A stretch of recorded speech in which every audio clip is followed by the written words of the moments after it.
Hello friends, आज हम princess cut blouse का कटिंग और स्टिचिंग सीखेंगे। इसके फर्स्ट पार्ट में इसकी कटिंग बता रही हूँ। इसकी तैयार लेंथ हमें 14 इंच चाहिए है, तो मैंने 14 इंच प्लस 1 इंच मार्जिन का एक्स्ट्रा निशान लगाया है और इस निशान को हम सीधा कर देंगे। अब हम 5.5 पर शोल्डर का निशान लगाएंगे और 6 इंच पर मैं आर्म होल का निशान लगाऊंगी। इस तरह से इस निशान को हम सीधा कर लेंगे। इस तरह से हम इस निशान को भी सीधा इस तरह से मिला देंगे। अब हम चेस्ट का निशान लगाएंगे। 36 इंच चेस्ट है, तो हम 4 से डिवाइड करके 9 इंच पर और 2 इंच की मार्जिन लेंगे। कमर हमारी 29 इंच है, तो 4 से डिवाइड करके 7.5 पर हम कमर का निशान लगाएंगे। प्लस 1.5 इंच में यहाँ जो हम डॉट प्रिंसेस कट की डॉट बनाएंगे उसके लिए और 2 इंच एक्स्ट्रा मार्जिन का लूँगी। अब इस निशान को हम इस तरह से मिला देंगे। अब यहाँ से शोल्डर के बीचों बीच एक निशान लगाएंगे और जो डॉट का निशान है हम शोल्डर से बीचों बीच यहाँ पर 9.5 से पौने 10 इंच पर आप निशान लगा सकते हैं। इस तरह से पौने 10 इंच पर मैंने निशान लगाया और इस तरह से इंची टेप रखकर यहाँ पर 3.5 इंच पर निशान लगाएंगे हम।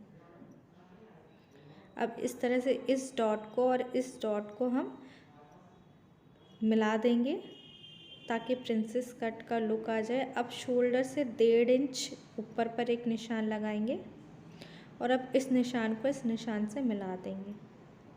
ये हमारा प्रिंसेस कट का लुक आ गया है। अब हमें जो डॉट लगाना है पौने 1 इंच पर लेफ़्ट साइड और पौने 1 इंच पर राइट साइड पर निशान लगाएंगे।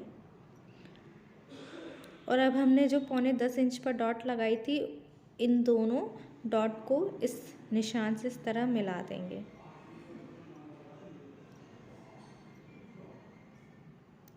अब ये हमने 1.5 इंच पर आर्म होल कटिंग का निशान लगाएंगे और इसे एक राउंड शेप दे देंगे। अब ये हमारा राउंड शेप का निशान, आर्म होल का निशान लग चुका है। अब इस निशान पर हम कटिंग कर लेंगे।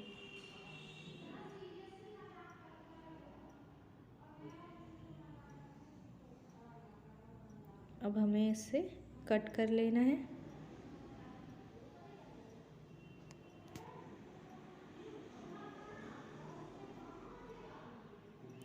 अब हम नेक का निशान लगाएंगे, तो मुझे वी नेक बनाना है और इसका हम चौड़ाई 4.5 इंच लेंगे और मुझे जो इसका नेक है वो डीप रखना है, इसलिए मैं 8 इंच का निशान लगा रही हूँ।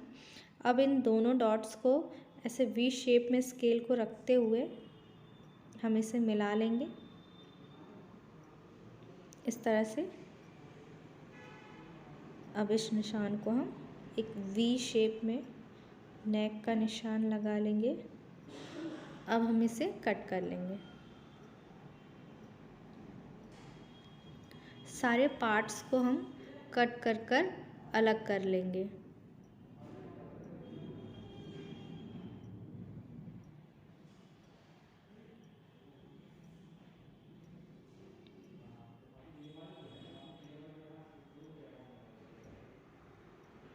अब हमने ये जो डॉट का निशान बनाया था इसे भी कट करके अलग कर लेंगे। अब मैंने बैक पार्ट के लिए एक और पेपर लिया है, इसमें भी हम शोल्डर 5.5 इंच रखेंगे और हम जो फ्रंट की जो हमने लंबाई ली है उससे आधा इंच कम हम बैक की लंबाई पर रखेंगे। मतलब हम 14.5 इंच पर इसकी लेंथ का निशान लगाएंगे और इस निशान को सीधा कर लेंगे।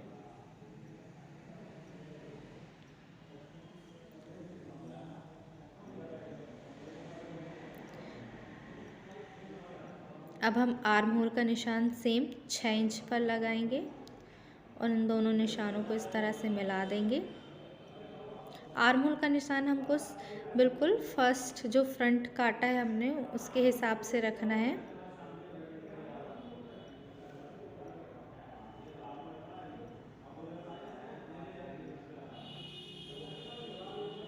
अब 1.5 इंच पर आर्म होल का निशान बनाकर इस तरह से हम आर्म होल का शेप दे देंगे।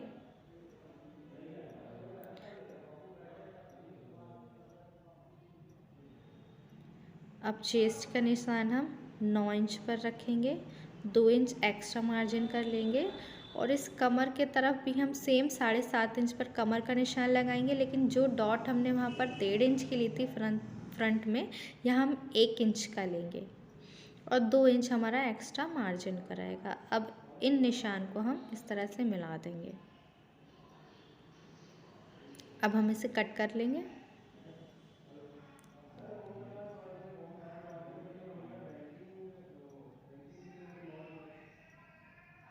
ये हमारा बैक पार्ट भी कट गया है।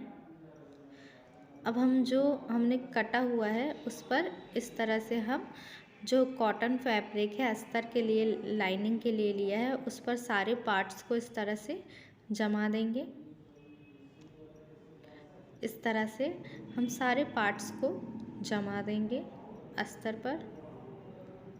सेम इसी तरह से इन पार्ट्स को जमा कर हम मेन फैब्रिक में भी इसी तरह से जमा कर इन्हें कट कर लेंगे।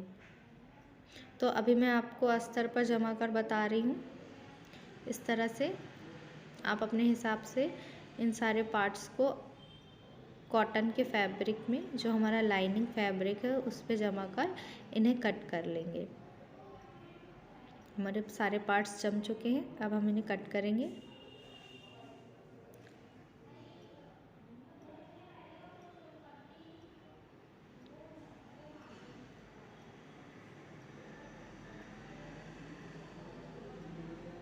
इस तरह से सारे पार्ट्स को कट कर लेंगे।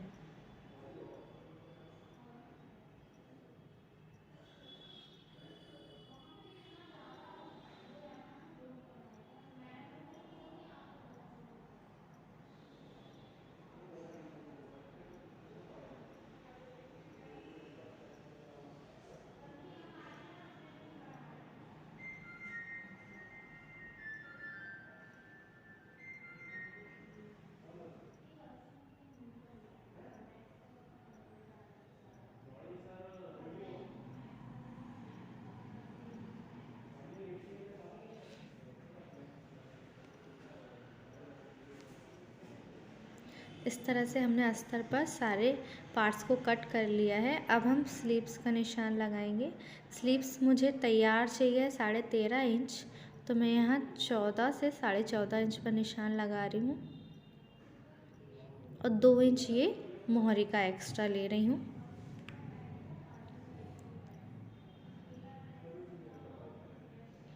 इन दोनों निशान को मैं सीधा कर लूँगी।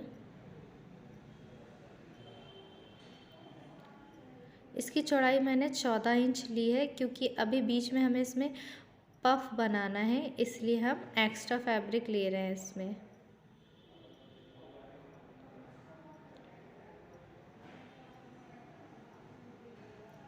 अब ये मैं 3 इंच पर निशान लगा रही हूँ। इस तरह से 3 इंच पर हम जो स्लीव्स की गहराई है उसका शेप बनाएंगे।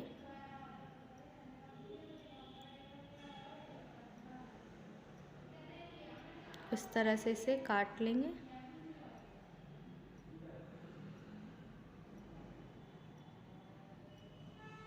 अब मैं मोहरी का निशान लगा रही हूँ। मोहरी हमें 5 इंच गोलाई चाहिए और 2 इंच एक्स्ट्रा लेंगे। अब इन दोनों निशानों को इस तरह से मिला देंगे। एक्स्ट्रा फैब्रिक को कट करके अलग कर देंगे।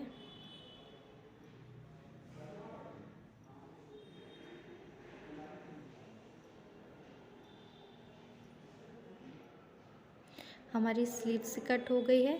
अब ये मेरा सीक्वेंस वर्क का मेन फैब्रिक है।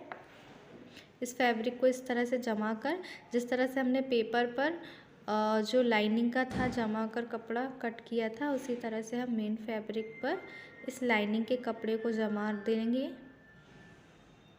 हम अपने हिसाब से इस लाइनिंग के कपड़े को जमा लेंगे।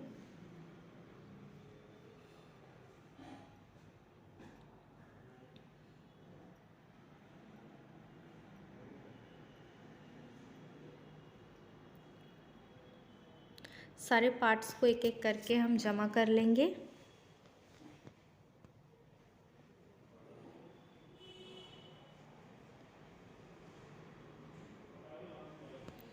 ये मैंने सारे पार्ट्स को जमा लिया है। अब हम इसे कट कर लेंगे। ये हमारे सारे पार्ट्स कट चुके हैं। अब हम स्लीव्स की कटिंग करेंगे। दोस्तों हमारी ऑलमोस्ट जो अपना प्रिंसेस पैटर्न का ब्लाउज़ है उसकी कटिंग हो चुकी है।